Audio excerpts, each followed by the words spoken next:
Yo, what's up? I need to turn my light on. Yep. What's up? What's up? It is time for a coaching session.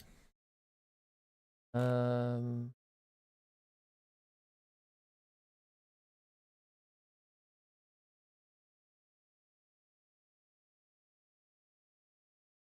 I forgot to do my. I need to edit this. Sorry. It's not voice ascendant. It is neon.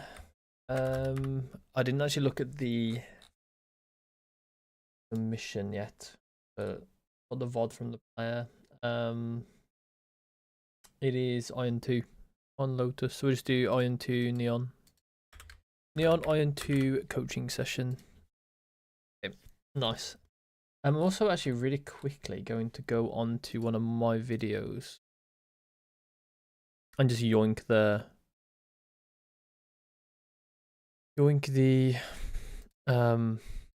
description to put on the live. I'm going on this one. Edit, paste that. Don't need this. Okay, nice. That's what I want to do. Okay. So this is not ascendant either. I need to change that as well. It is Iron 2. I don't actually have Iron 2, I don't think. I have Iron 1. What's this one? I don't have Iron 2. I have to grab Iron 2 real quick as well. Sorry. Iron 2 Valorant. This one. So I've got this one ready. Why not? I need to grab it.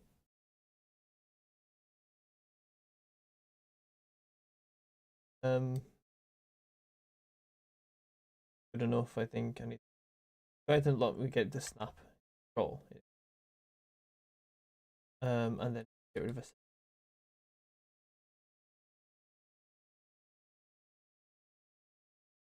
It's a bit off. When it's good. Yeah, that's fine. Like that. Yeah, it's good. Okay. Okay. We're basically ready to go. Gonna grab guy.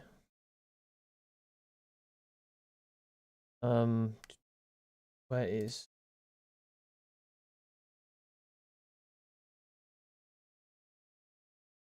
Okay. Okay. It is time for the session. I am live, right? On YouTube. I am live. Okay. Okay. So it's neon. Do you have much sound? No sound. Okay, so it's neon on Pearl. So I don't mind seeing neon on Pearl. I think it's fine. I'm a bit skeptical of neon in solo queue. Depends on. I think neon's one of those agents that it really depends on the amount of games played. So, like, it's a commitment when you decide to play neon, in my opinion. A lot more of a commitment than some other agents. Like I think, like for instance, like Jet, Clove, even like Rainer and things like that. They're less of a commitment than what neon is. I think like neon, you do need to know a lot more about how you want to play and how you move and that kind of stuff. Like you really need the protocols really to play neon really well. So we'll just see how it goes. But I've also noticed on these ones, have you noticed that what is the text on the bottom too? Just like all over the place. I've just noticed that. That's a bit weird. Okay. Oh, they just fix themselves? I don't know. Ignore me. Okay, so is this? Oh, the bit rate on the recording is not very high. Okay. The bit rate on the recording is too low. It seems we can probably get away with it. I'm okay with it. Maybe. We'll check the other VOD. No, it's okay. It's okay. I could check the other VOD to see if it's good, but this will be fine. I think. It's doable. It's doable. It might be a bit hard to tell what's going wrong in fights, but like exactly. But for the most part, I think it should be fine. So let's just start from the beginning. Frenzy buy. Don't particularly like the Frenzy. I think the Frenzy is pretty bad as a gun. I personally wouldn't buy it. I think the Ghost is better in almost every way. So I would just go Ghost. If you want the Frenzy, you just stick with the Classic and buy a bunch of things. I need to downgrade OBS to Valo. Oh, okay, fair enough. Yeah, that makes sense. But yeah, the bitrate is a bit too low. You probably should have at least had like 2,500 bitrate probably, and it probably wouldn't have done this. I'm not sure what bitrate you're actually on, but I don't think 2,500 looks like this. So I feel like 2,500 would have been fine. 4,000 is good as well. But obviously it depends on your system really. I don't 100% know if you're able to run that or not. Yeah, so the decision here, I don't mind. I think the jump spot is good as well. I get backed up. I just backed up my settings though. I don't know. Oh, okay. Yeah, this is definitely bitrate. Very clearly bitrate. It could be the bitrate of the output. Like if you put this through any sort of other software, maybe. But other than that, I don't really know what could have caused it. Encoding issue in some ways maybe, but I doubt it. Yeah, the jump spot's good. I like the jump spot. I probably would have jump spotted again before actually peeking, especially because you got a Frenzy. And the Frenzy is not great in those distances. Crosshair placement there was pretty bad, but at the same time, I think it's unlikely anyone's here. So it's fine. Yeah, that makes sense because your Sage is ahead of you, you're running forward. Yeah, so one of the main things here, I already tell that something's going to go wrong here. Maybe. But it is going to go fairly wrong. Maybe not. Could have been saved by the Sage. Oh. Yeah, okay. I already kind of knew that stuff like that was going to happen. So it originates from the Frenzy. The Frenzy is what this originates from. Because this gun is garbage. It's like a much more inaccurate version of the Classic. And you might as well just play the Classic. Because the Classic still has burst, right? And you can use that at close range. And it's usually good enough. The Frenzy is really one-dimensional. So you really need to make sure you're planning out your fight, right?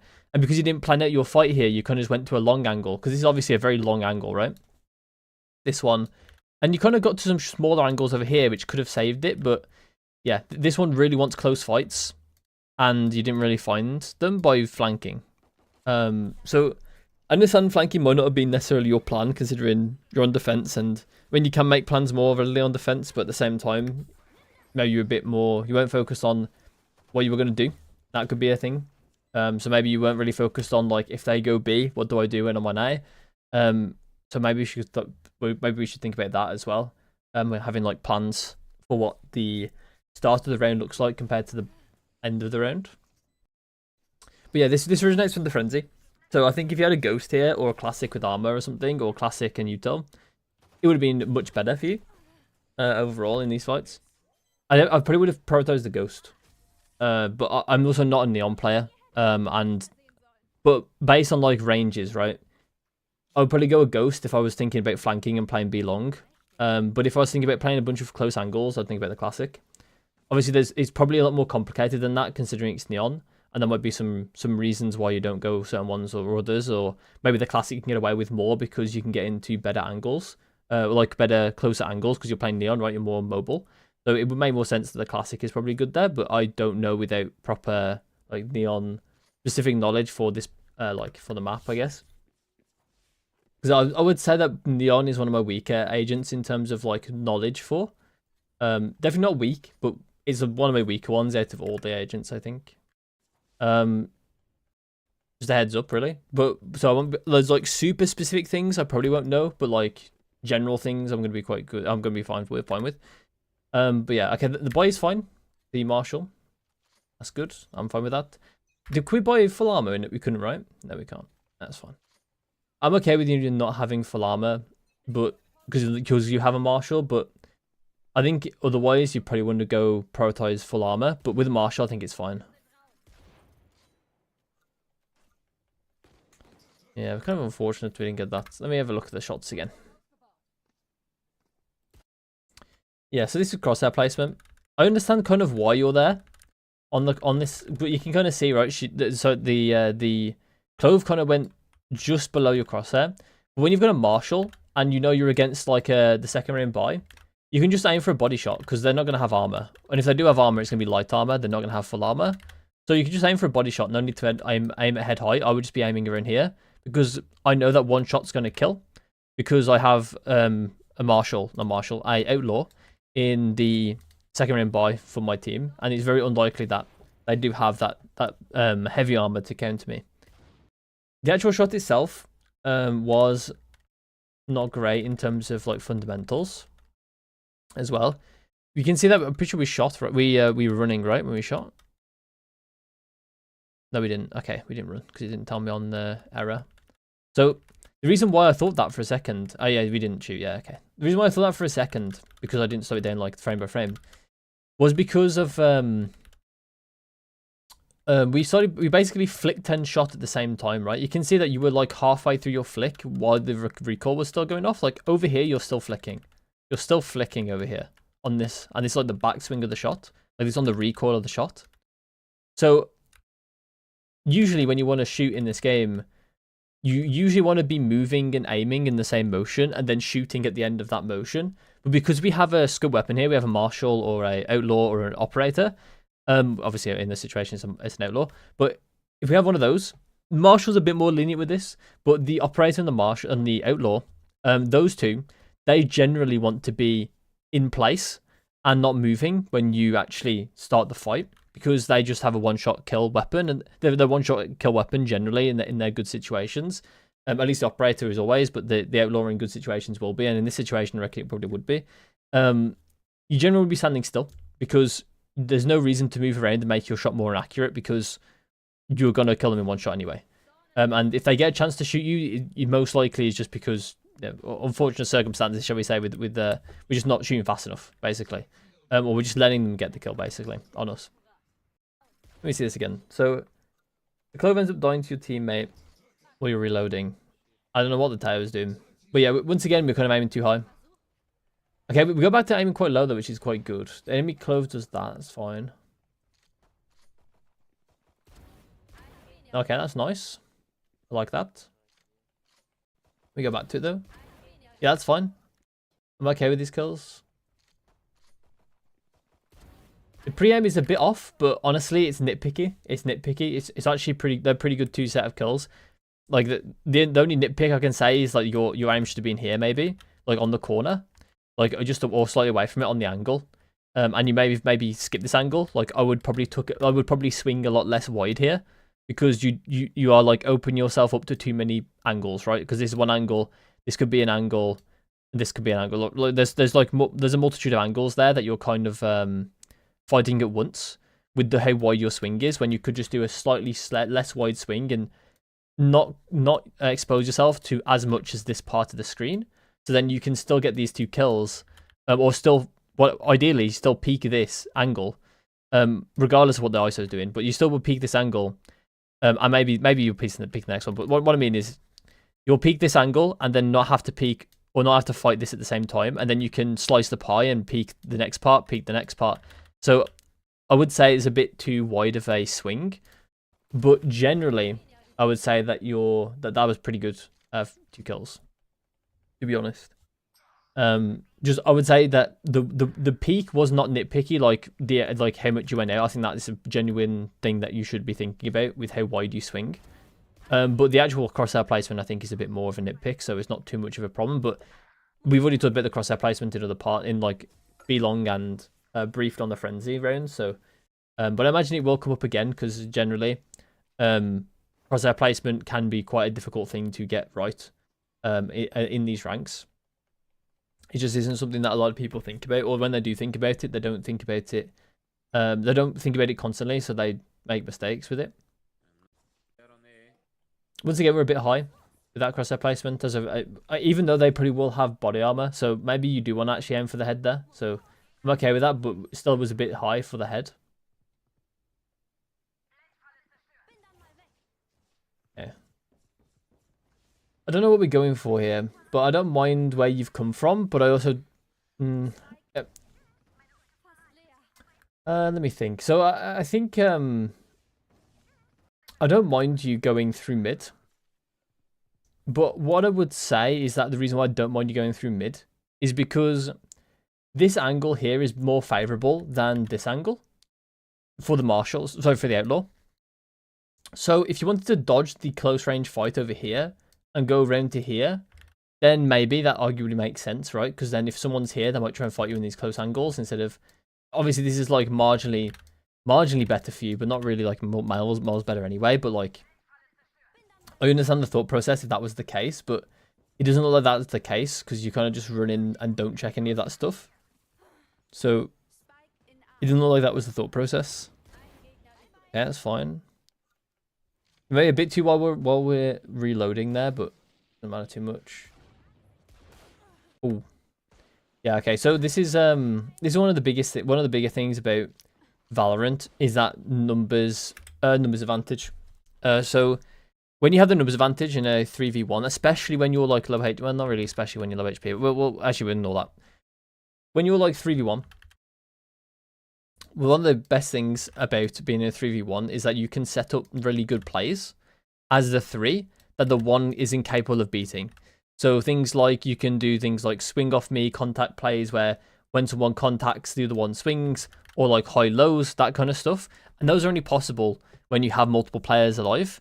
So when you're in like a 3v1, it's really important to like not give away free kills. So then you have like the possibility of doing those types of trap plays. Even then, right? In the end of the day, it's a numbers game, right? So a 1v1 is less favorable than a 2v1, is less favorable than a 3v1, right? So the more people you keep alive, basically, in this situation for as long as possible, the harder it's going to be for this player to attack and plant the bomb in a 3v1. So I wouldn't be peeking this person, regardless of what I've got. What I would do is I would basically just be holding a really shallow angle with my outlaw. So that if they even try to walk out into sight somewhere, they're going to die to me. I understand as well, this is not the rank to be like really be looking at team play either. So I'm not expecting you to kind of like call for a contact play either, because you kind of have to hope that the people on your team understand what you mean by having a contact play. So I would just be going for I'll be trying to find the highest percentage play that would win us the round, and swinging them and peeking them probably wouldn't be that. At least not in the way you did it, like just straight up fighting them. There's going to be ways that you can like try and find an angle where they're going to be checking something else as you fight them, all that kind of stuff, right? Try and find a way to like, use util as well to influence the fight. Because I don't think we had any util there, did we? When we died? Oh, we had all our util when we died. Okay, so yeah, that's even more reason, right?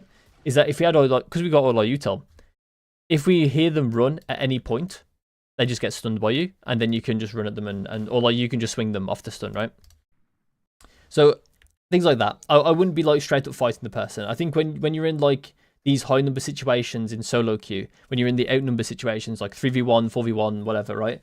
3v2, it's less about team play in the lower ranks. And it's more about trying to find the highest percentage players that doesn't just equalize the numbers for the enemy team. I think in lower ranks. In higher ranks, it gets a bit more, not exactly complicated, but it does get more complicated. But it's more like, it's more team play oriented, a tiny bit more than it would normally be. Okay, I don't mind the play, especially on Neon, because you can kind of just get away if you need to. Don't like the regress. Especially as well, because we saw the Yoru with the... Oh, we had knife out, so we didn't really see what he had. Actually, I'm going to quickly up the sound, just in case he did shoot back or someone shot. Yeah, okay. We heard the stinger. So, because we heard that stinger, I know for sure that this stinger is going to be, like, close range. This wants close range, right? And we have a Phantom. And this wants not exactly long range, but it wants kind of like mid-range. Phantom does. But it was also dependent on gun, right? I would say the Phantom is better in close range and mid-range than the Vandal is. Like generally, right? Because it's still one-tap headshot, but it has a bunch of other benefits like fire rate, mag size, accuracy in general. It generally has those over the Vandal. So in mid-range, I would favor the Phantom over the Vandal. And in short range. But in like long range, I wouldn't value the Phantom over the Vandal. So in this comparison, I would be valuing the Stinger in the close range and then valuing the Phantom in the mid and long range, right? So in the mid and long range, this is where the Phantom is going to be good, right? So this is a good reason as to not like just swing the Stinger, because we know that we have a Phantom and they have a Stinger. Why can't I can't undo more than this apparently. There we go. So I wouldn't be looking for a repeat on this because they have the better gun in the effective range, and realistically the ISO should win that. Realistically, with his gun, if we look at the percentage chance to convert that play, ISO has a higher chance to convert that play than you do. In my opinion, at least. It kind of depends. Like, you did kind of have the advantage in some ways, but then you kind of give away the advantage as soon as he's not peeking it. Like in this situation, right in this like freeze frame, I would say that you have the advantage if he is actually there, because then you can swing him while you're sliding. Like you can shoot him while you're sliding, or like after the slide, like right after the slide, and to throw off his crosshair placement and just in general make it a lot better for you. The actual fight itself, because you get to this point and he can swing you, then he suddenly gets peaks advantage as well. So realistically, I think if this ISO is better, he has the higher conversion rate majority of the time. I mean, even if he's not better, actually, I think he might just have the better conversion rate in general. You just happen to hit the headshot that time. Then we got the Yoru. Oh my god. Oh, I don't know what the Yoru's doing. Oh my god, he kind of like went in a circle with his movement. The ult is... Oh, wait, I didn't know he had a...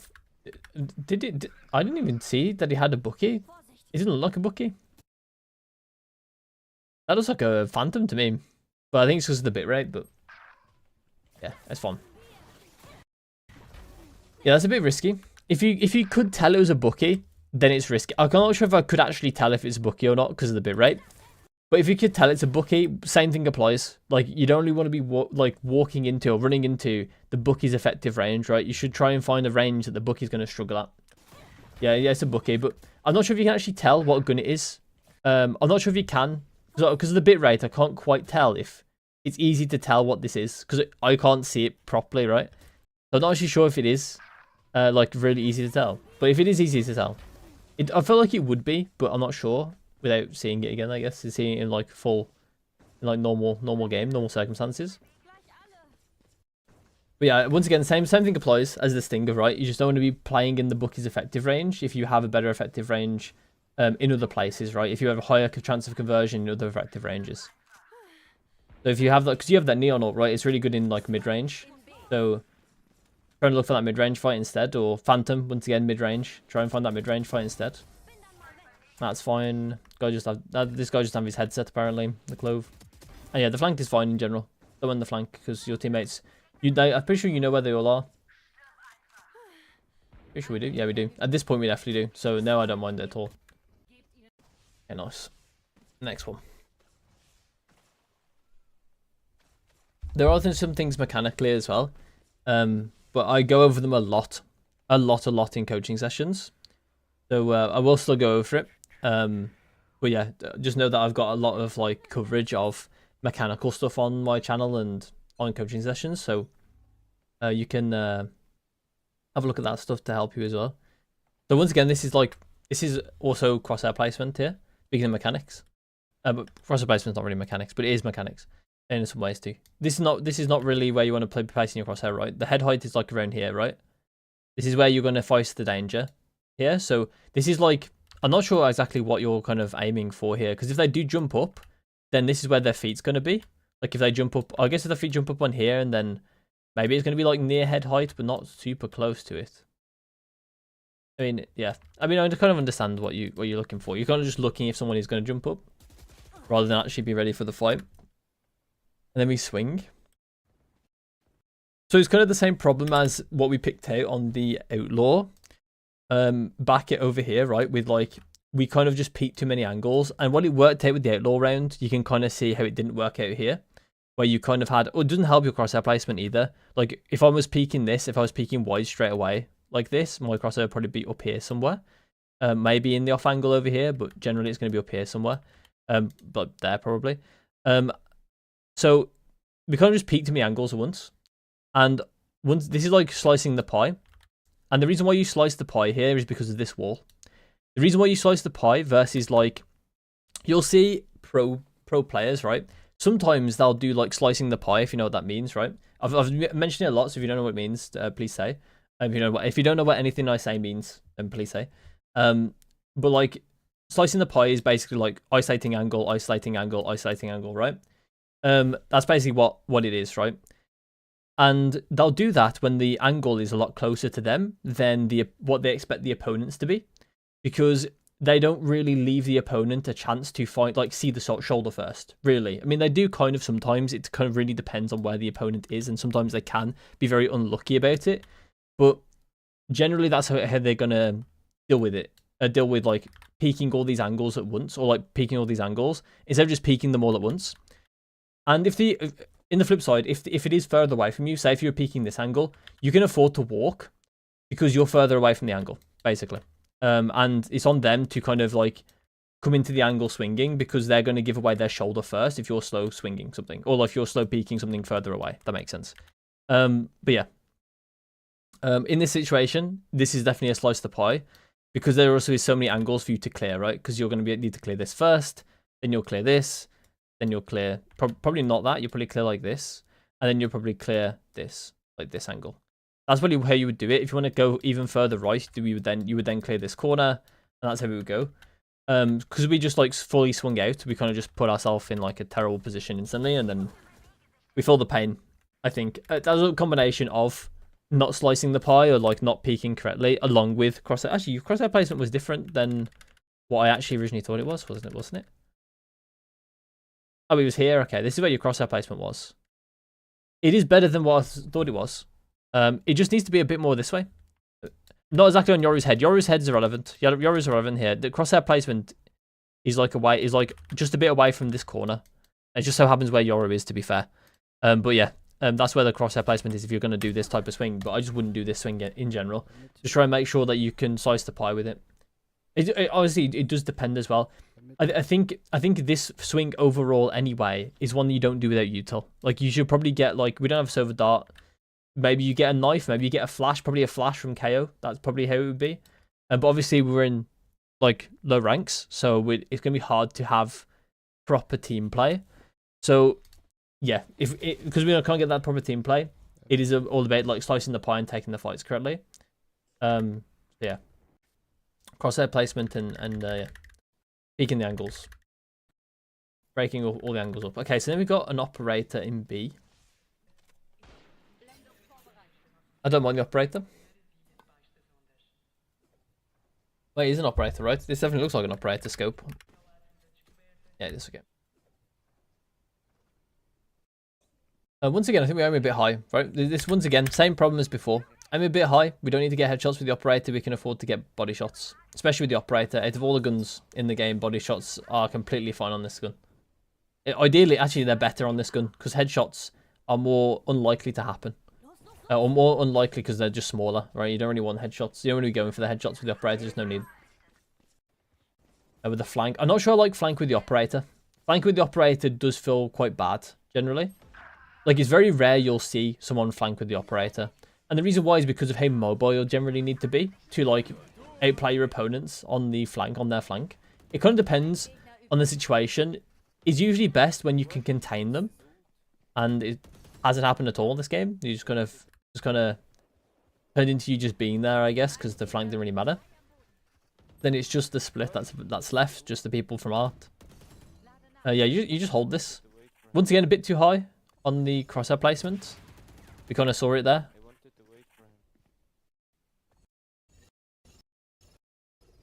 Yeah, we can see it there. You can see the crosshair placement's a bit high again. So with the scoped weapons, I've already mentioned, just try and go for body shots. Don't need to bother with the headshots. It's a good try. I also think as well, this is also very, very close to the corner. I would give yourself some chance to actually react to this, the person swinging you, because this is way too little. Like, I don't think I would be comfortable knowing that this person is a 1v3 as well. They're going to wide swing something. They're going to be wide swinging, most likely. I think it makes a lot more sense for you to not have your crosshair so close to the corner. Because generally what should happen with the operators, right, is that generally they'll be they'll be aiming like away from the corner slightly. And then when the people jump spot, then that's when they've got the expectation, if they want to flick it, they have to flick it, right? you don't really already go to here because this is where the weakness of the op actually is, like against this corner, because you can shoot them through the wall, it doesn't kill them, or simply you're going to drag the crosshair this way. So then they're actually going to force you to flick when they actually swing out instead, which is going to be worse, right? Because forcing you to flick on this, you're not in too much immediate danger because they're going to be airborne and they have to land and then swing to kill you.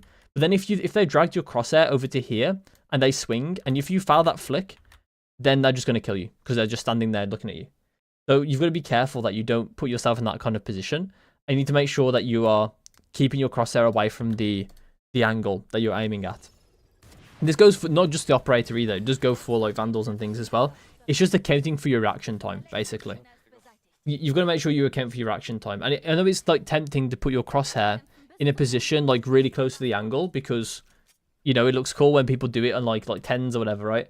But we have to take into account our reaction time and put our crosshair further away from the angle. I wanted to see if he was still standing there, but he had killed someone earlier. Yeah, I understand what you mean. Do you mean like here? So I feel like you can do this without aiming there, though. You know, because I don't feel you don't need to aim there to see it, right? You can still put your crosshair here. I guess I would do it for like if you really need to put your crosshair there, you would just do it for a small amount of time, and then as soon as he's not there, you just put it back out of the angle. I mean, you kind of did that actually. You kind of did that. You can see here, you kind of put it into the angle, then put it further away. But I feel like that's just from movement, so I don't know. Either way, I think the crosshair placement is still too high as well, so there's some things there. The operator crosshair placement, just like scoped weapons crosshair placement in general, seems to be lacking at the moment. Oh my god. Okay, we got Spectre. I haven't been dissecting your economy that much. The VOD is pretty bit rating. Okay. I don't mind this buy. Let me see though. Honestly, no, I actually do mind this buy. We can just go Vandal or Phantom. Yeah, I think we just go Vandal or Phantom. Our teammates have money. Like we have 8k on KO, 8k KO, 7.6k on Sage. This person can buy you a gun as well. This guy is not too far off buying a gun for himself next round. You can buy a gun yourself anyway. If you sell this, you'll have enough money. So realistically, is Vandal or Phantom. The only exceptions I think that exist are if you want to buy a shotgun. I think this is like the only one that exists. There's maybe a chance for Odin, but I would be skeptical as to why. The reason why these are the ones that I would think about is because Judge is good in close range and close range fights, and it's better than the Spectre. So I wouldn't be opting for the Spectre in that situation. I'd be opting for the Judge. Obviously it kind of depends a tiny bit. If you're really conservative about money and you don't want to buy a Judge, you would buy a Bucky or a Stinger. I think the Spectre's the least specialist type weapon out of these four. So generally I would keep away from them on anything other than the second round buy. Usually the Spectre's good on that round, and then it's pretty met overall afterwards because these ones tend to fit better niches. So I would tend to just go with one of these three. Especially because the price point of the Spectre is 1.6k, and it's not that much better than the Stinger. So generally the Stinger just feels better economy, for your economy. But yeah, so I don't really see a reason to buy the Spectre here. I'd probably go the Judge, or I'd go the Stinger, or the Bucky. One of those three. The Odin mention as well, I just mentioned, can work, but I wouldn't do it with your team. I would do it when you have heavy reveals, and I think it's fine on Neil to do things like that, because Neon's a very mobile character, and this is a very immobile weapon, so you can kind of cover up that weakness. The same with the Operator, right? Like the same sort of premise. Obviously, you don't see Jets or Yorus play Odin that much, because it's just weaker gun in general than the Operator is. But you can go the Odin in certain situations, mainly when you have reveals for wallbangs and things, and it has a very, very set, specialist situation. But I wouldn't even think about it that much. And probably just look at the close range specialist weapons I've just mentioned, like the Stinger and the Bucky and the Judge. Because I don't think I would use the Spectre here. I also don't like this angle either. The problem with this angle is that they're going to be peeking into you. They're gonna insta peek you and see you, right? But they're gonna clear the angle here, while standing off your screen. You might see the gun barrel, to be fair. Maybe you'll see the gun barrel. But then they're going to swing you next. And they'll have Pika's advantage on you. Because you're actually closer to the angle than they will be. You can kind of see it, right? They're actually going to be a bit further away than you. It's marginal, but they're also going to be swinging into you. So bear that in mind. Because they're going to have Pika's advantage. So they're going to see you first. So the reason why this didn't work for the Clove, as you can see, they just straight up full walked and didn't swing. If they stop here, swing, they beat you for sure, I think. Or at least they at least do more than damage than they did. But yeah, overall, positioning is not great. Our aim is fine. Our aim is fine in these sort of situations with the Spectre. Reload's a bit suspect. Oh, okay. So once again, it's the same before, really. We're kind of in a outnumbered, like we're outnumbering the opponent. So we don't really need to be running out and just like giving them a free chance in the round, because we're just kind of giving them this free chance that they can kill you. And then you give one of them an upgrade as well, probably. Like this guy has a Stinger, this guy has a Classic, so you're giving them an upgrade because one of them's going to have the Stinger, one of them's going to have a Spectre now. So yeah, regardless who picks it up. But yeah. So it's not the best of decisions. And mechanically, it wasn't too great either. Like, I think arguably you can jump spot this, but I think it's pretty bad still. I don't think you really need to jump spot mid either. Because you don't really need this information, right? I think that's one of the things that a lot of people struggle with like, when do they need information or not? And in this situation, you don't need information. Because you're 3-5. You can afford to give them a tiny bit of space to walk into a more of a successful trap place, right? Because you can like, if you let them walk into this place, you can see the Jet is over here, and you contact here, Jet just swings and boom. I only heard one. I thought the others were on the other side. Okay, let me listen back then. Quick.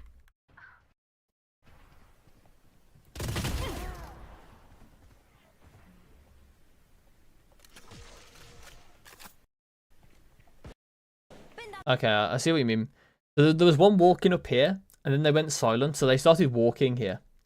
And then there was one that TP'd over here and started walking. I don't think this still justifies it. Because you're still 5v3. So there's still no reason to go and try and take some random fights, like in a 1v... Like, this could be a 1v2, right? Because we heard 2 of them. Like, you can't assume that this is Yoru, because we heard Yoru here. And there's no way he's doing this TP. That'd be crazy. So you would assume there's at least 2 in this situation, at least, that we've heard. And then we didn't hear the third one. So we could actually expect the third one to be where Sage is, because the other 2 we heard, like in this area, and we also heard a TP here. So it's not out of the realm of possibility that Sage could have been in this corner. It kind of makes sense to not peek this off of what we heard. And I think that it's just further reinforced by the numbers advantage, which we've now made into a 4v4. So this round we've actually made the main mistake for our team here. We turned the 5v3 into a 4v4 because we've died to the enemy team, and then Sage has a res. So this is actually now winnable for the enemy team. It's going to be hard, probably, still. But we have had quite a bit of negative impact on this round. By not playing with the numbers correctly. Okay, and they're actually in an advantage. Okay, Clove's going to throw the advantage. Oh, why they're not? That's crazy. That Sage didn't win that, by the way. Yeah, we kind of threw the advantage. We had a 5v3 and threw it. And then the enemy team are allowed to plant in a 4v4, which means that, you know, your team has now a time component to exist with, which is pretty bad because now they're in a 4v4 with a time component ticking down.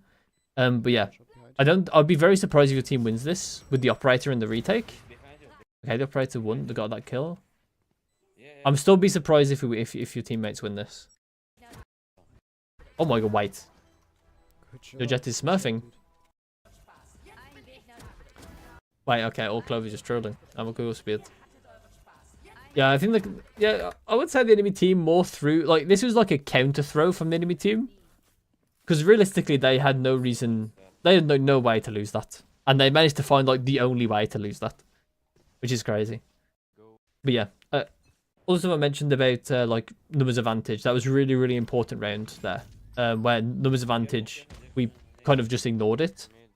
So it's quite a big consideration we need to think about now. If we can. Okay, we got Spike. Look at the kill again. So once again, our crosshair's a bit... Oh, wait, your crosshair kind of goes like in between good and bad sometimes. I don't really think Jet is... Oh, no, sorry. I was just said smurfing because like she's playing well. I don't think she's smurfing. That's... Sorry. That's just bad vocabulary from me. Sometimes I say when someone's smurfing, I say it because they're playing well, not because they're actually smurfing. My bad. My bad. I'll clear up my vocabulary a bit. So, I don't like the angle we're originally holding here as well. Because if you think about it, right? How do you peak this angle on attack? Like, if you're the flip side, how do you peak this angle? For me, personally, I don't sit on like the tightest angle. Because one of the biggest things with this angle is that the person going forward has to go forward quickly out the choke point, right? They can clear it like fairly like they can sweep it, but they won't even be sitting in this position either. If they sweep it, they'll be wide swinging this angle still probably because they're super close to the angle. So they're going to wide swing this, and then they're going to wide swing again. So they're going to wide swing into like this little part here, so they're not visible to the rest of B, and then they're going to wide swing the rest of B. They're not going to do anything slow here, or at least they shouldn't. And this doesn't give us any time to react to them. If they go past us, we have to wallbang this. So I would be a bit further out, looking a bit wider, if I actually wanted to fight this. The other thing about it as well is that I think we're a bit too high on the crosshair, actually. Tiny bit. I've just noticed. I think we're a tiny bit... I don't know, actually. It's pretty close. I think you're like the top of the head. Yeah, actually, I think you're fine. Actually. Crosshair height, I think we're fine. But yeah, the same thing kind of happens here, where we kind of go too close to the crosshair. We go too close to the corner again. But then if we start moving this way, our crosshair, actually, in my opinion, this is fine, crosshair-wise. I would probably just be like a tiny bit more to the left when my crosshair's here. But the crosshair placement here is fine. As I said, I'd probably be a bit more to the left. Tiny bit more to the left, marginally to the left. Just to kind of cut off this area, just so they're going to be like fairly consistent on height. You don't really want to be fighting them when they're on the ramp, because their head is going to go slanted this way. Harder to track that person, or just harder in general to place a crosshair on that person. So fighting when they're on the flat ground over here is much better, because it's a lot easier to just place your crosshair on the flat ground. So I would do that instead. So I'd be more to the left and placing my crosshair like away from the wall, just so then I have accounted for my reaction time. Like this is good. If my crosshair's like here, I'm happy with this. It's just they're a bit too close right now. We also kind of over moved to the left a bit there, but we end up getting the kill. I just want to go back real quick to the actual kill. Let me go back 5 seconds. Yeah, okay. So there's not much aiming going on here. We're kind of just flicking. And this game is like such a low amount of flicking in general is needed. So we shouldn't really be flicking here. This stems from our crosshair placement, as I've already mentioned a bit here. But I think a lot of it as well is we're probably panicking in fights a bit here. Just because he's not even looking at us, right? We're under no rush to fight this guy or like to shoot this guy because he's not looking at us, right? So we can take our time and we can just aim at his head and then track his head, right? So I think this is like composure, trying to like be calm in the gunfights. I think this is like what happens when you're not really that calm in the gunfights. Careful, they're coming mid. Yeah. Yeah, because we can take our time a lot more, especially on that fight. Even in actual gunfights, you can take your time a bit more. But like that one was like, he was giving you his life on a silver platter, really. So we can definitely take our time and aim.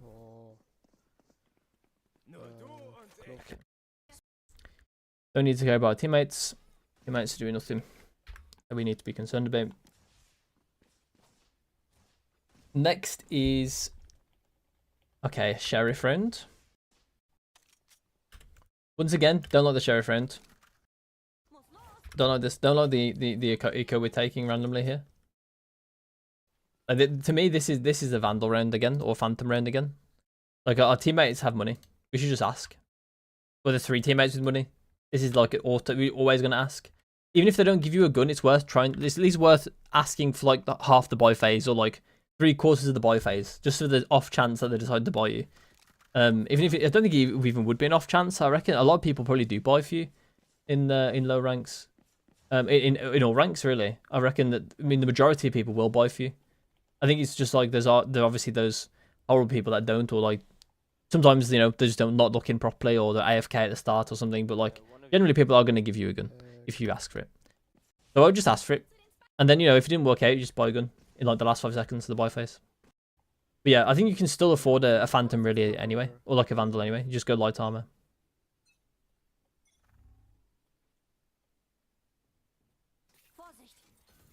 Okay. Once again, don't like the angle, but it's a bit too close. Like it's a bit too. First of all, the crosshair placement's high, and second of all, like we're not giving ourselves much room to shoot them. We're in a bit too much of a tight angle. Because if, for instance, like if I'm in this angle, my crosshair is going to be like over towards here, because I assume that the enemy is going to swing me. Because I'm on angle, right? This is on angle. This angle is going to be one that's pre-aimed and pre-fired, whatever, right? If we're on off angle, that's when you can afford to have your crosshair in a different position than one that you expect to be wide swung. Because if you're in like if you're in like an off angle, they're not going to swing you specifically. So they're not going to like, it's not going to look the same. It's not going to be a normal fight. It's going to be one where you have to kind of accept or predict where their head's going to be in your off angle. And there's off angles where you don't really need to necessarily predict it because you just have like the experience of playing that off angle before. And it's like a learned behavior. That's kind of unlucky you died there. At the end anyway. But yeah, I think as well we're not really committed here. Because I've noticed as well, I noticed here, like we're not really committed very much in this fight. Like here we're not committed. This isn't committed, really. We're like super thin angle. This is not committed to the fight. It's not really that committed to the fight. Chat rate. Holding an angle that tight in iron is crazy. Well, yeah. I think holding an angle that tight in general can be quite crazy for a lot of like majority of the player base. It kind of depends, especially because it's an on angle as well. Like if an off angle, sometimes it depends where they're going to stop. If you think they're going to stop exactly in where you're aiming in that tiny little angle, then it makes sense. But generally, people are going to swing like past the angle that you're going to be thinly holding, especially if it's an on angle. On angles tend to get swung past a bit, a lot of the time. But yeah, I think we're kind of not committed either, because we're kind of like unswing, swing, like we're unswinging here, and then we swing again. Crosshair placement's a bit high, and then we like re-swing. Yeah, it's kind of weird. I think we just need to like be a bit more committed to the play. Like if we had the play in mind that we wanted to hold this with a sheriff, then do that, right? Don't just like tiptoe around what you want to do. Just try and make decisions, because I think this does come from like the fear of making mistakes. I think you're not really committing to actually making a decision. You're kind of just making 2 decisions at once and choosing between the 2, rather than actually making one concrete decision. And that stems like fear of making mistakes.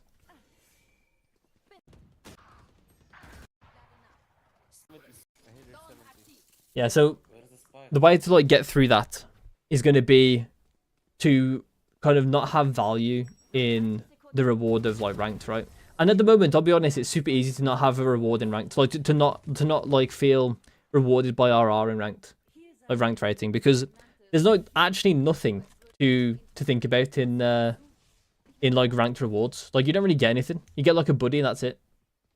Like if there was like a skin on the line or something, like I imagine people would be a lot more anxious to win games.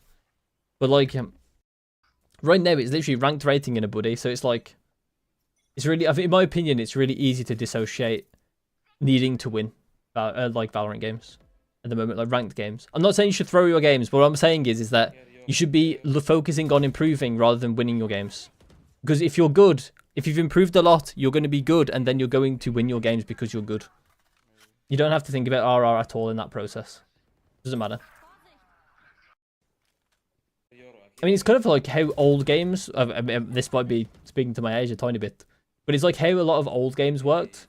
I was on the cusp of that. I wasn't quite old enough to play those types of old games, but a lot of old games did not have rank systems. You just kind of played the game.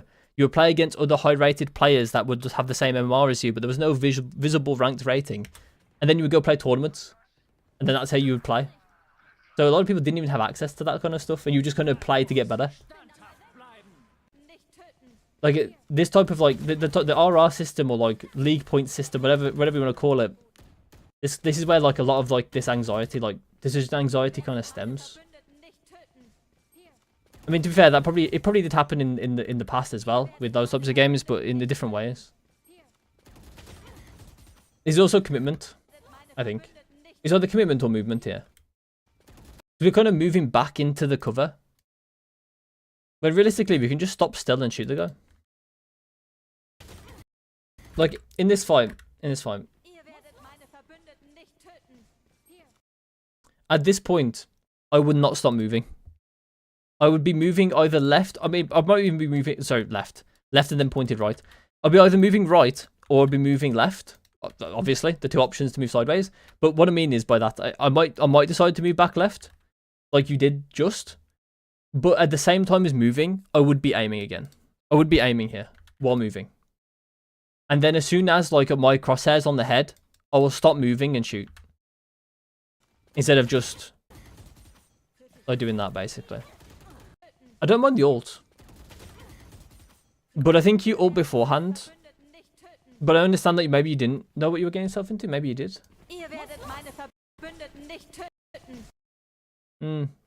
It's debatable. It's debatable. Like, maybe you can make the decision before you go around the corner to actually go in, I think. I think you can actually make the decision. I'm pretty sure you can make the decision to ult first. The bitrate of the video is not great. But yeah, I'm pretty sure you can. Pretty sure you can. But yeah. Like I said about the aim thing as well. I think the aim is pretty... Like, we need to get, like, a routine down for the movement plus aim, I think. Is all I'd say. I think Okay, I understand the movement there. I understand why you moved, but it is literally just, like, yeah. I think we just need to... oops. How to do that? I don't know how I managed to do that with the keys I've got. I don't know what key does that, but my bad. Yeah, so I understand why you did this, because you were afraid that that was, like, going to hit you. But yeah, just try and make sure you, like, keep an eye out for the danger icons instead. Yeah, this is looking not great. Yeah, because this gun as well is not very mobile. I think yeah. it's only your... Yeah, right here it kind of proves to me, it kind of seems to me that it's not really, like, you haven't really got much in the way of, like, the hand-eye coordination between, not hand-eye coordination, like, your hands in coordination with each other aren't really working here. Like, your aim and your movement are not working in tandem very easily in this clip, I think. It's only your... Yeah. It's only your... There as well, you can see. Yeah. I mean, yeah, I mean, it's obvious with the shooting arrow, right? There definitely is movement and aim issues. Ooh. Yeah, I wouldn't be doing a wide swing. That is quite crazy. Because you also don't really have any options, right? Think about it as well. You're in a 4v3 right now. 4v3, you don't have to do anything crazy. You have all your util up. I don't feel like I've seen you use much of your util. And in situations like this, Neon is really, really strong in, like, jump spotting everything and just, like, clearing things before you actually fight them. So I don't think you should ever just... I don't think you can ever justify a wide swing there. I don't think it makes much sense. I mean, regardless of what a gun they even had. Teammates don't matter. Next clip. Next round, I mean. Phantom, okay. Nice. Yeah, I do think we need to prioritize the Phantom a bit more. Actually, 1 second. I just realized something with the buy. I didn't check if the Outlaw was actually a good buy there. Let me check real quick. If we open up the hopefully we'll open up the scoreboard. Not really. No, I don't think I would go Outlaw here. The reason why is because, basically, what you're looking for the Outlaw buy is you're looking for anything below 3.9k. Because at 3.9k, they can buy Vandal full armor. And usually, depending on the agent, it might be a bit more than that because they really need something specific. Like, excuse me, they really need something like their smokes, for instance, right? So maybe Clove has 4K, and their smokes are 150, right, or 200. I can't remember how much Clove smokes are, but I know Omen smoke is 150. So, do I? Yeah, it's 150, right? Oh no, I play this age coach, by the way. Okay, okay, basically, if they have important utility, and you know that, and you actually know the prices, like not unlike me apparently, at least I'm unsure about it. Then you can afford to do it at higher price points, with the outlaw. Like you can afford to use the outlaw against like 4K or whatever, because they have to buy certain util. Yeah, yeah. Usually controllers, but like it can be like Sage Wall or Silver Drone as well, or Tayo Drone now, I guess, that kind of stuff. I say no, but like he's like completely useless. Not useless, but he's just a lot worse.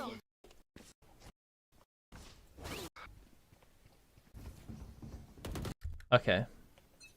So once again, we got this angle. Don't like this angle, really, for the reasons I've already mentioned. It's a bit better this time you've done it, but it's still bad, in my opinion. This is really bad now, because Yoro can just flash you and teammate can swing. Oh my god. Okay. I mean, good recovery, I guess. Yeah, like, it was good enough. I think obviously the big problem here, I've already mentioned it, is just the positioning. Like, realistically, you probably shouldn't have got that kill. Like, if the Yoru was like marginally better, I think you don't get it. But it stems from positioning. Like the actual kill itself, like sure, whatever, you get a running kill with a Phantom, sure, whatever. But the okay, we are putting the lottery on today, no? That is unreal, actually. It's after your slide you kill her, by the way, as well. After the slide is the bullet you kill her. It's the first bullet after the slide. The first bullet after the slide is the one you kill her with. That is crazy. Okay. My bad, my bad. My bad, good play, my bad. That's insane. Okay, yeah, so it is positioning. Mistake here at the start of the round. This fight, once again, as well, don't particularly like it, because it is 4v5. Even though you do get the kill, good for you, I guess. When you're low, and it's like this as well, by the way. When it's low, and when you're low, and it's like a numbers advantage, there's like certain situations where when you're low, you want to try and preserve your life because you're low, right? It's gonna be harder. Like obviously, it's easier for you to die, so you want to try and preserve the money you have, which is the Phantom, right? The invested money, the Phantom that you have. And there's other times where if it's like closer, so it's like 2v1 or something like that, then sometimes it's better for the lower person to fight first because they're going to die. Like it's harder for them to win the 1v1 afterwards, as opposed to the full health person winning the 1v1 after you die, basically. And in this situation, when it's a 5v5 or 5v4, 5v3, you probably want to be looking to get traded when you're in this sort of situation. You're going to want to try and find a teammate to latch onto so then you can bait for them. Or sometimes in this situation, you also probably be looking at like saving your gun. It really depends on as well the enemy's economy. Like if they have like all guns or something, right? And there's a real chance they can try and win fights versus your team, then you're probably going to be looking to like attach yourself and trade. But if they're like on an eco round and there's like not a real chance that they beat people in 1v1s on your team, then it probably is better for you to just try and preserve your life a bit until it starts to get lower. And if the enemy team start winning those fights, then it would be better for you to just like make sure like you are attaching yourself again and then trying to find a trade with your own life. But yeah, I would say that you're a bit too aggressive in the numbers when you have numbers advantage overall, and I think that's a trend now as well. Like it's happened like at least 3 or 4 rounds where you've kind of had a numbers advantage and still kept going, which is generally quite crazy. And you know, in this round, in this game, it didn't mean very much. You still won those rounds, but I imagine you're probably losing quite a few games, or like a fair amount of rounds at least, where you're just giving away free kills, because you're like you're giving away free kills and then giving them guns and letting them equalize in the round and potentially lose the round because of the equalization, basically. Like imagine if Jet didn't ace that round, like you would have lost that round from you equalizing by being too aggressive.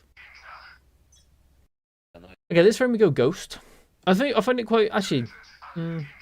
the frenzy on defense I find kind of weird sometimes, but because you can pick your fights a bit better on defense, like I kind of understand where you're coming from with the frenzy, but then I would just argue like why not have a shorty or a classic?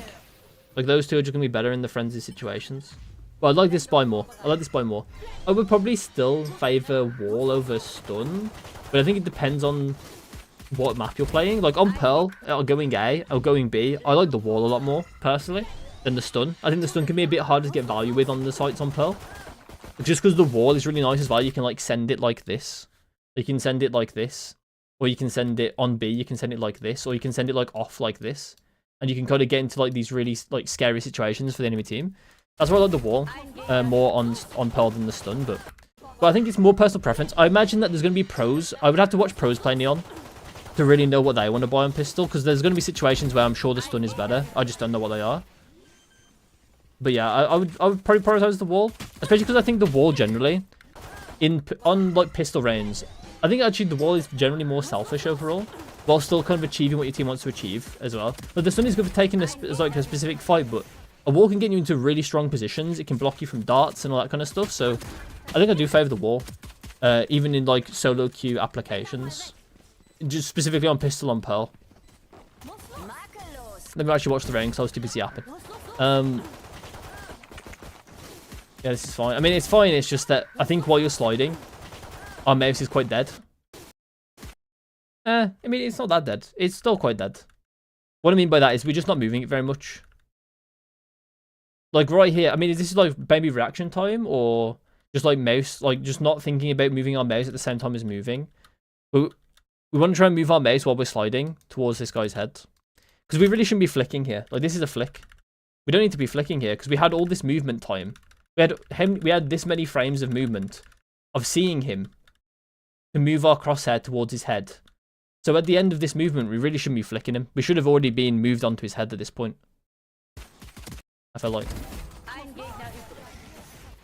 But yeah, I think that is one of the bigger trends. I think the main two things in this VOD so far that I can take away is the numbers advantages, like when to be aggressive, when not to be aggressive, and also some of our mechanics when we're actually in fights, like jump spotting some stuff and moving our crosshair while we're actually moving as well. Like basically gunfire hygiene. We can get that from Woohoo Jin's video. Woohoo Jin's video is a really good one to watch on gunfire hygiene. That one is one to always recommend because it works. That one just works. It's a very, very good video. What is this song? Always a good one to recommend to watch and rewatch. What is that song? To revise to make sure that you're doing everything correctly on there. The name of song? Very good video. Okay, so this is also something that I've talked about already in the VOD on defense, where mainly when we're peeking, but right now we're holding, right? And I've already talked about when we're peeking. Like when we're peeking, in fact, we peeked this angle when we were talking about it as well. We peeked this angle and we peeked into everything. But right here, we're also holding everything. If I press this, right here, we're holding everything. We're holding this and we're holding this at the same time. And we can't, right? We're one player. We can only put our crosshair here or here. So what I would do is I would just ignore this part and focus on this, if that's what I wanted to do. I can't... honestly, I can't... Weather. I'm not sure exactly if I like you doing... Actually, no, it's fine, because we have Jet. No, it's fine. It's fine. I think if you're the only duelist, you can't really get away with this lurk. But I think, because you have Jet, I'm okay with you lurking, honestly. Honestly, in any double duelist, any duelist can look for a lurk, in my opinion. As long as you have double duelist. Or at least you have some way to go out. If you have like a voice ult or something, or you have like a killjoy ult, and you're guaranteed to like clear the site with the ult, probably more so with killjoy ult, then it makes sense for the duelist that it can be the lurker, because killjoy or voice are the sentinels, right? Because they're going to be actually with the team. So it can actually make sense for the duelist to go lurk, because you're going to get the site anyway. So it can actually make sense sometimes to do it in solo duelist, but for the most part, if you're duelist and you're in double duelist, you can look for lurks, but generally if you're the only one, you want to be making sure you're with your team to make space. Name of song? Weather. But yeah, going back to this, we want to make sure we like isolate the fights, isolate the angles. I wouldn't be fighting this angle at the same time as this angle. Isolate the fights. Yes, you can get timing. Someone could walk out like this, but it's just kind of the danger of it, right? And if someone does do that, then fair play that they did that, made that play. I wouldn't even say that holding this is necessarily weak to them walking out like this. It can be. It's just that if they get to this point and then swing you, do you actually win that fight? I mean, maybe. I think it's not a terrible chance that you lose this fight. Like it's like 40-60 in their favor. So I would say like holding this like this isn't even bad, even if they walk up. Not massively anyway. So I think I would just be holding it, isolate the angle. At the very least, you would isolate the angle. At the very least, and then if they do walk up, whatever. It is what it is. You win some, you lose some. Sometimes the correct play doesn't work out. Yeah, this is what the angle would look like, right? You just have your crosshair placement here. Oh my god, sorry. I keep bringing that up because I use the dumpster because I couldn't undo it all, and then I've used like the garbage bin on Epic Pen to get rid of it, so I keep accidentally undoing the garbage bin, so it just keeps on bringing it back up. Yeah, that's a bit crazy.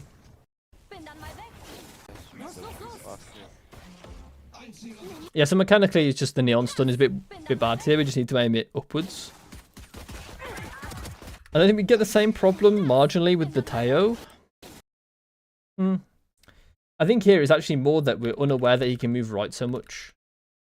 We just seem a bit unaware that he can be so far right. I think generally it's also just a mistake to refight the guy. Just because of how many angles there are and how many... Like, in this space of time that you haven't seen this angle, someone could walk out or run out with him and then fight with him to kill you. So I'm not fond of the re-peek and the re-swing, regardless if you got the kill or not really, because realistically you could get traded and it's just a 4v4 anyway. And in my opinion, like, the trades are going to be more in favor of the enemy team in this situation because your team won the pistol.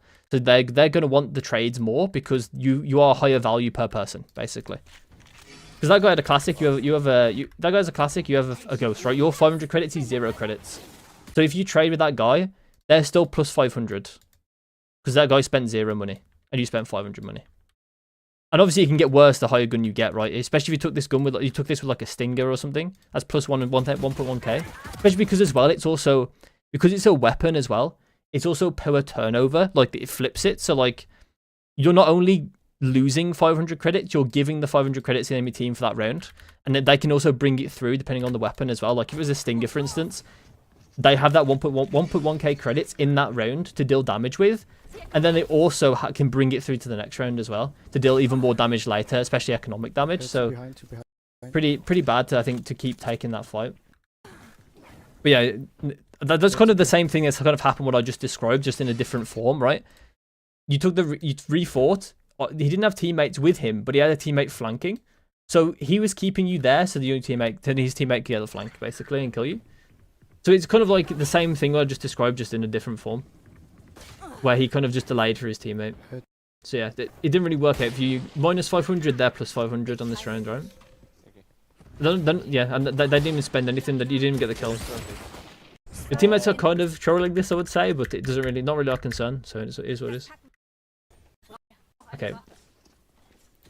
Where are we going now? Okay. Do I like the outlaw? I'm not sure if I do, right? Because let me see how many people saved last round. Was it both these people that got a gun? Okay, just one. Just save, just save. Or did he save? Hide. He saved, right? Okay, he saved. Okay. So they didn't get a weapon. I thought this is 0 this round. I didn't buy you didn't buy the weapon. Okay, fair enough. Wait, you didn't buy the weapon? Oh wait, you didn't buy the ghost. Ah, okay, that makes more sense. Okay, that's fine. I mean, it still is a credit turnover though. Because even though you didn't spend the 500, you still held the 500, and then you still gave it away. So it is still, well, you technically didn't invest it in that round. It was still like a credit turnover specifically in that round. That was not, but that was on the video, I think, that Discord.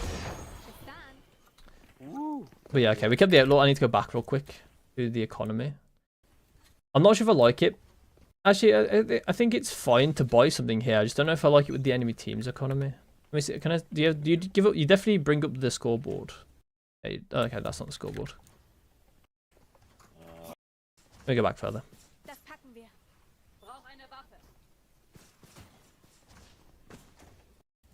Not scoreboard. I definitely saw the scoreboard, right? I'm not tripping. Okay, there we go. Okay, so two of them can buy full. Yeah, okay, that's fine. Because they didn't save anything, did they? I think the Clove didn't die. I don't know what the Clove had saved. The Clove might have something saved, but they're not. I mean, it probably isn't a Vandal. They can technically buy. They can go Vandal light armor with a smoke as well, I think. So they can buy. They can have 3 buys potentially. This one's maybe not, but they have two definite buys, I think. So yeah, I'm okay with the Outlaw here. I think I'm okay with it. I'm okay with it. I think if anything, you would have to be strategic about where you go, right? Like, are the Clove and the ISO going to play B? Now, that's the question you have to answer to justify buying the Outlaw. Like, if you want to buy the Outlaw in this situation, that's fine, but you also do have to target who has the low HP or like the low armor. So yeah, I think it maybe makes sense to go B here. I'm trying to think who would actually play B. I think Sage was playing A, so that's fine. ISO probably would be playing B though, but I think Yoru playing B in retrospect. But yeah, okay. W headshot. Watch out from there. Yeah, okay, Sage is actually playing here. To be honest, let's just throw it out the window. It's fine. But yeah, I think the Outlaw's fine generally, right? Is there 3 out of 5 chance you're going to fight someone with no armor? Unfortunately, we're fighting someone with armor, I think. And also it's ISO. Really, really bad for these weapons. Yeah. I like that you play with the team here as well. You go back. You can probably get away with another shot, to be fair, but... Or maybe you should fight another shot just to help your teammate trade, but... It worked out, so whatever. But yeah. Yeah, okay, that's fine. That's fine. I do like that you're going back to help your team. Okay. And then we went forward with the Spectre. Okay. Whatever, I guess. That works. I'm okay with it there, I think. The reason why I'm okay with this one, in a 5v1, it's not good to do this, realistically. Because you can die to him, and then he can kill the trade, and then it's in a 1v3, right? And it could eventually work out in the round not going your way. The reason why I'm more okay with this one is because you did have KO next to you to potentially trade. That's the only reason why, but other than that, it's still not great to like run in and just give him a 1v1. So yeah, that's once again another same problem, really. So I probably wouldn't want to do that. And then we have another buy round. I feel like you haven't bought the Vandal like once. You've bought it like once or twice. Not necessarily a bad thing, but I think I would definitely buy the Phantom and Vandal more than you did. Oh.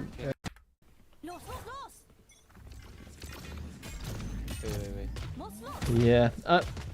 I mean, arguably it's unlucky, but at the same time, it's just awareness, right? Like, they could have done this, and it's clear they could have done this, right? So it makes sense to be aware that this is possible.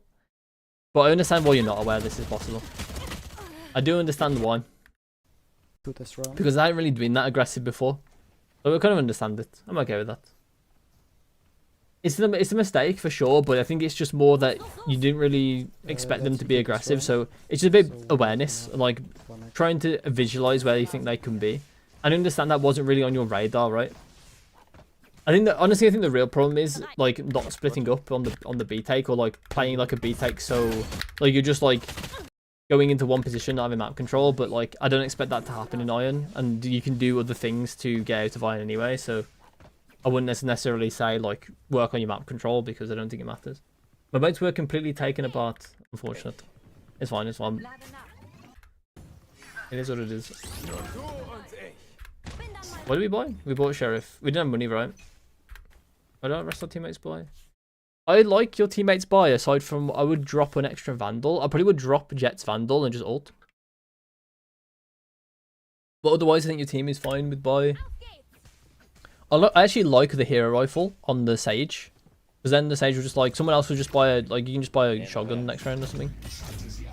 And the hero rifles are really good. It's generally quite nice to have a hero rifle. I don't know what Sage's wall is. The Sage's wall is diabolical. What they've just played. No. Okay. A bit too far away from the stun. Like you completely sprinted at that stun, even though it was right next to you. Like not right next to you, like super far away from you. So yeah, maybe a bit too far away. Kind of unfortunate for the Jet, I guess. They should have had Jet dash primed, but this is the part I really want to talk about actually in this part. No, no. So this peak, we kind of know where this guy is because he's killing our jet. So in this peak, we're doing a lot of W key. Like there's a lot of the W key being pressed here. And the thing is with the W key is that it makes us look slower. Like in this guy's angle, what looks slower to him? If you go straight left, like to him basically, so you only press A key on at least on my keyboard, press A key to go left, right? That's going to be quite fast across his screen. But if you press the W key like you are now, you're going to be doing something like this. And it's going to look slower because you're going to just get to the same amount slower, right? It's going to take you a longer amount of time if you press W and A to move this way than it is this way. So it makes a lot more sense for you to just hold down one directional key when you're peeking people. There's also other reasons for it as well that are maybe a bit more marginal, but like still important. So for instance, like when you're holding down W and A to peek an angle, you're peeking with two keys being held down. And if you want to counter strafe or you want to like dead zone or whatever to stop and shoot, letting go of one key is much easier than letting go of both keys. So just mechanically, it makes more sense to only peek with the one key. I wouldn't peek with W. To only peek with one key, which is A in this situation, or whatever it is on your keyboard. Oh, no. We also didn't stop moving there as well. And that could honestly be from you pressing W, like I just mentioned. It could literally be that you were pressing W and A at the same time, and you just didn't let go of W or A. It looks like you didn't let go of A. You look like you're still moving left here after moving W. So you still had A held down when you shot here. Oh, no. We're shooting a bit too fast with the sheriff as well. No. And one of the like biggest advantages of a pistol is that you can be a bit more mobile. So you can afford to be like, because right here we're not really mobile. We're not really moving very much. Like we can move a lot more in between shots here. We're just sort of standing still and spraying at them. When after the first shot, realistically, we can move left or right. No, no, no. It might be better in the situation. I didn't actually look at the map until now. It honestly, and you wouldn't be either, because you would be focused on taking this fight. If that is the case, right, don't look at the minimap at all, then I would probably be swinging left. The reason why is because I would want the next player to have an easier time trading me if I fail this fight as well. And it's not too much of a deficit. If I keep going right, it's more likely that the person behind me is going to struggle to fight the next, to trade me, because they kind of have to go past where this guy is fighting me to like swing, or they have to stay behind me and not help me in the fight. So it's like really difficult for them to play at that situation. It's very similar to the way I talked about the door over here, where you don't really want to be, when I was explaining it, you don't really want to be stuck in this angle because your teammates can't get past you and help you. So you want to go past this angle fast. So like, you want to get and swing into this angle because then your teammates can get through and help you, because they can't get through if you're just going to sit in the doorway. It's exactly the same sort of premise here, where you don't want to be like standing still in the actual on angle, because then your teammates can't help you. It also as well, when you're standing still, it's just easier for you to die. It's just easier for you to die when you're standing still. So you want to be moving around. And I think the right direction is to go left there. And it's fine if you go left for the first shot and then you go right after the second shot. It's also fine too. Oh. But at least like try and make some space for your teammates to come and trade you around that corner, I think. What is going on here? Oh, your teammates won. Okay, nice. So we're in. Oh, it's bronze 2. I've got you at iron 2. Wait, didn't you have? Oh wait, you said in DMs you said you got bronze 2, didn't you? Oh, sorry, I only looked at the submission. But you are bronze 2. Okay, that's good. I mean, you said, didn't you say you were playing? I can't quite remember the DMs. You have to forgive me.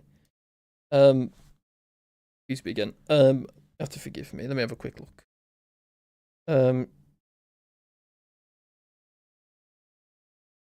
Yeah, you also went from Iron 3 to Bronze 2 during that time, which when you started playing Neon. Yeah, okay. Well, that's good. Honestly, it kind of makes sense because what did you give me? Oh no, did you give me a clove actually? I mean, clove is a pretty good agent. Clove game was iron. Yeah, I mean, clove is a pretty good agent to clone with. I would actually say clove is a better agent to clone with than Neon. So maybe you just like, I don't know, maybe people are just worse at playing against Neon, or maybe you are like better at Neon than you are at Clove. That could be it. I've also noticed, sorry, I've just noticed that my YouTube, actually, I'm just not live. Oops, sorry. Oh, okay. I thought my YouTube had delay then. A bit weird. Okay. So I think that's kind of like the end of the coaching session. But I think that the main things. Let me just quickly. I think the main two things are going to be. Let me just move my notepad. Sorry. I need to move my things. Can't see. There's my note. Delete that real quick. Delete it. There we go. Okay. I think the main two things. I think the main thing that we need to. I don't know how to smoke with clove. That's my main problem. You know what we'll do? I'll quickly open up Valorant as well. It's going to be good for the aim thing as well. So the first thing is numbers advantage. Numbers advantage. One of the best things about numbers advantage as well is that when you have a numbers advantage and you live for 1.5 seconds or 3 seconds? It's one of those two. If you live for that amount of time, then it probably means that you're not going to get traded, or like you have a higher chance of winning if you don't get traded within that amount of time. So it's really, really important to, when you get a kill and it then becomes numbers advantage, to not just constantly keep swinging and die. It's a lot better to wait some time or like set up for another play, to, or at least that stat can actually indicate that you would step back from the fights and then set up a play with your teammates to then punish the remainder of the enemy team. So generally, I want you to think about numbers advantage in games. Keep an eye, like when some kills happen on the kill feed, have a quick glance at the top of the screen and be like, if we're in a numbers advantage, do I have to go aggressive right now? Do I have to make a play right now? The answer can be no. It depends on attack, right? On attack is like the only exception, where sometimes, like, because you get a numbers advantage, you can actually go on to site. So that's not necessarily like, that is kind of aggression, but that's like aggression because you've got the numbers advantage, you've opened up the space. So in that context, it's completely fine to be aggressive, just not so aggressive that you're taking a lot of fights to then get rid of that numbers advantage, basically. So on attack, I'm not saying you shouldn't be aggressive when you get numbers advantage, depending on like the space, basically. So you can still take sights and things if you get the numbers advantage, kind of thing. But yeah, generally I'll just be aware of the numbers advantage and try not to be overly aggressive when you have it. And on the flip side, I didn't see any of it in this game, but on the flip side, if you're at a numbers disadvantage, that's the time to go aggressive, because you kind of need to make some plays to kind of equalize the score. That doesn't mean being dumb aggressive either. That means like you're going to make more risky plays because they're going to be the ones that are more available to you, because you're going to have less people to help you with utility and that kind of stuff. And in general as well, you need to take more risks to try and win the game, because if you just get traded out, you're going to lose because you have a numbers disadvantage. So numbers advantage, I think, is the main thing we need to focus on. And I think the other thing as well is mechanics. But I'm also going to lump crosshair placement in here as well. One, I would also recommend you watch Woohoo Jin Gunfight Hygiene. I'm sure it's one of the most easily YouTube searchable videos, considering how popular it is. So I'm not going to bother with the link or anything. But you should be able to find it pretty easily on YouTube.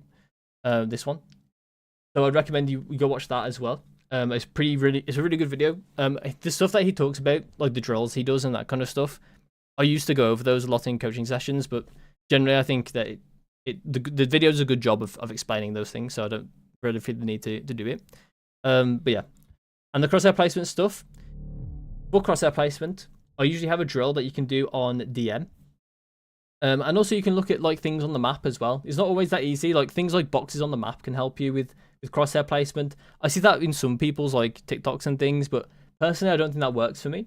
I like to actually have like the muscle memory of like actually playing the map. So for me, I like to do this drill, or like I would do this drill if I was like a student or something. I think it would help me a lot. Or when I have a new map, for instance, I like to do this on DM. I like to make sure I'm doing like a lot of DMs on that map. Sometimes I'll actually quit DM. If there's a new map, sometimes I'll just keep quitting DMs until I get that map, just to actually play the angles. Let me quickly go on. Let me quickly close this one.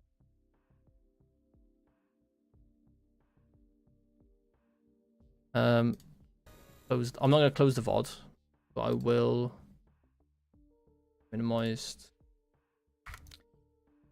Okay, we're on deathmatch. Okay, I'm going to practice first. Because one of the biggest things with the not crosshair placement, with the mechanics, right, with the gunfight hygiene is about the movement plus the aim. I think movement plus aim is one of the biggest things that we can work on for individual, like your individual performance. I think would really help if we kind of calm things down and give things a bit more routine in our fights. So like, for instance, like what I'm trying to get at, right, is that when I'm swinging someone like this, or like I'm gonna have like my aim, like my crosshair is gonna be on their head, right? But when you're actually fighting someone, or like when you're fighting someone not necessarily like peeking them, or you peek them in like a very interesting way, or like whatever, right? Not a very normal way. You're gonna have times where your crosshair is not gonna be on them, but you want it to be on them, right? So in that time, in this amount of time to do this, it's really beneficial because we're not doing anything else other than aiming. We can do stuff like moving to then aim while moving, right? I'm warmed up, but yeah. You want to be aiming and moving at the same time. So that you can see here, I'm going to be harder to kill. I'm basically going to be a lot harder to kill because I'm moving and aiming at the same time. So then when I stop moving and I become like more killable, I've only stopped moving because then I'm accurate and then I can just shoot them instantly. So that's the reason why I would be moving and aiming and then shooting afterwards, right? And having that kind of routine, I think, would really help with giving yourself a bit of a routine in fights. Like in DM, I would go into a DM or even a ranked game with the idea that I want to try and get that specific thing down whenever I'm in a fight. Yeah, I'm just trying to learn counter-strafing. Yeah, exactly, yeah. I would do it as well. I'd say, like, people say they do it in DMs and things, but I would do it in ranked games because ranked games are where you get the most, like, atmosphere, I guess, around the actual ranked game. Like, you're not just, like, in a DM. And like it's good for quantity, DM is, but it's not good for like rebuilding the atmosphere that you actually are trying to perform in. So I would do this in ranked games because then you get a feel for like the actual angles you're going to play or like play against, and also like the actual like atmosphere of playing the game in ranked, like having the pressure on you to do it. I do it with the pillar there on the range. You do it for this with this, yeah, with the cipher. I do a change heroes on this thing. Heroes, nice. Agents on this.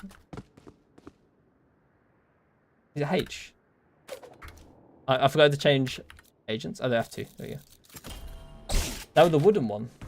Wooden one? What do you mean? You do like this?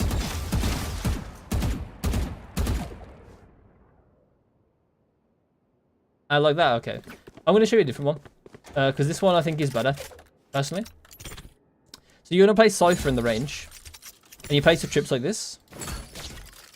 So you just place them with those, basically, and then you got this. And then I want you to aim at the center of the door. And with your counter strafe, I want you to go past the trips. So don't shoot inside the trips with the pillar. Shoot outside the trips with the pillar, like this. So that's what I want you to do, right? And obviously, use your shooting error to tell if you're like still moving or not, whatever, right? And that's what I want you to do. I think this is a pretty good drill because it's good because it gets you like the full step, right? Because I think it can be easy, especially when you've got like a target so far away and there's nothing in front of you. I think it can be easy to kind of do steps like this that in actual fights, they're not going to help you that much because you're not really actually going to be moving very much on their screen. Like on their screen, this is not going to do, like moving like this doesn't really look like much on their screen and they're just going to kill you anyway. But like the amount of steps you have, like the more I make it much wider steps you can see here. And these wider steps are actually what's going to make you harder to kill because you're going to move so far away from where you actually were just, right? So I would recommend like to do this one over the one you're currently doing. But yeah, I think yeah, this is like a pretty good drill to do over this one specifically. And then there's the other thing as well I was going to do. Oh yeah, so I was going to do this one. I mean, this one's on Woohoojin's. Like it's like the over aim drill. What am I doing? The over aim drill. And you just do like these settings, right, with the easy bots. And you just want to do like the movement first, so you just move opposite to the bot. And then you want to over aim the bot, so you want to do this, not that. You want to do, sorry, I did wrong. You want to do this, and then you want to hopefully aim on the bot at the end, and then you want to shoot. Oh my god, I'm so cooked. I'm so cooked. But basically, that's what you want to do. I'm so cooked. Cooked, by the way. But yeah, you want to do that basically, and you should be able to get all 30 on easy. We won't talk about it. But I need coaching. Yeah, honestly, bro needs mechanics himself. Bro has broken his base plugged in. Okay, my bad. Okay, it's fine. But the premise is there. And Woohoo Jin does go over that as well. So I recommend watching that video on gunfire hygiene as well. Okay, there is one on deathmatch as well. I'll briefly go over it as well, but it's very similar to the one on that video. But the difference is that I have an emphasis on the crosshair placement of like where you're putting your crosshair basically as you maneuver around the map. So instead of just like just trying to find fights and just running around the map aimlessly, well, not really aimlessly, but you know what I mean, you're trying to run around the map trying to find fights, instead you're having to focus on where you're putting your crosshair instead. So you're just making sure you're aiming at head height and trying to adjust for that as like the map changes in terrain. And obviously as well, if you're doing it wrong and you can notice that against someone on DM, right? Say if I'm aiming here, right, and someone swings me, as they're about to do, and my crosshair placement's completely off, the next time I'm going to be able to aim at like the actual level. And then, so what I want to do in DM is that I want to make sure I'm focused on like corners like this. So I'm going to be focused on this corner. I'm going to use this corner to find a fight. There's no need for the So I'm going to be focused on this corner, and then I'm going to move around the map. And then when I get like a new corner I want to look at, I'm going to swing that corner. If I actually get the chance to. I'm going to swing that corner, and then if I find a fight, I'm going to find that fight. I'm going to use another corner. There's a fight here, I think. No, there's not. Okay. But if you get the idea, I think. Where you kind of want to just focus on the corner, and then when you get a fight, you're going to swing the corner, and then you want to fight. Then you want to fight by, as you can see, I was counter-strafing like this. Obviously, you do it better than me, more locked in than me. You want to try and be like locked in and concentrated when you do it. And that's kind of it for that drill, basically. It's very similar to the end of gunfight hygiene. It's just more focused on your crosshair placement as you go around the map. Basically, is why it's there. But yeah, that's it for the coaching session. So I'm going to actually say goodbye to YouTube. Goodbye, 07 YouTube. It was nice knowing you. How long is the session? About 1:30. But yeah, that's the end of the session. If you have any questions about anything I've talked about, by the way, or just anything Valorant related, then just message me. I'm okay with that as well. If you want to submit another VOD, you can do. Just wait another like two weeks to a month usually, because I like to be able to see. It depends on like the amount you play. Like if you play a lot, then I'm fine with 2 weeks. But if you don't play too much, then a month is better. And it's just so that I can see how much that has helped you, like how much the coaching session has helped you, like if you're actually feeling the results. And obviously if not, then have another session and see how it goes. But if it is helping you, then that's perfect, right? We're giving them enough time for it to work. It's magic, basically. As a magic coach, by the way. Okay. Okay, end stream on YouTube. There we go.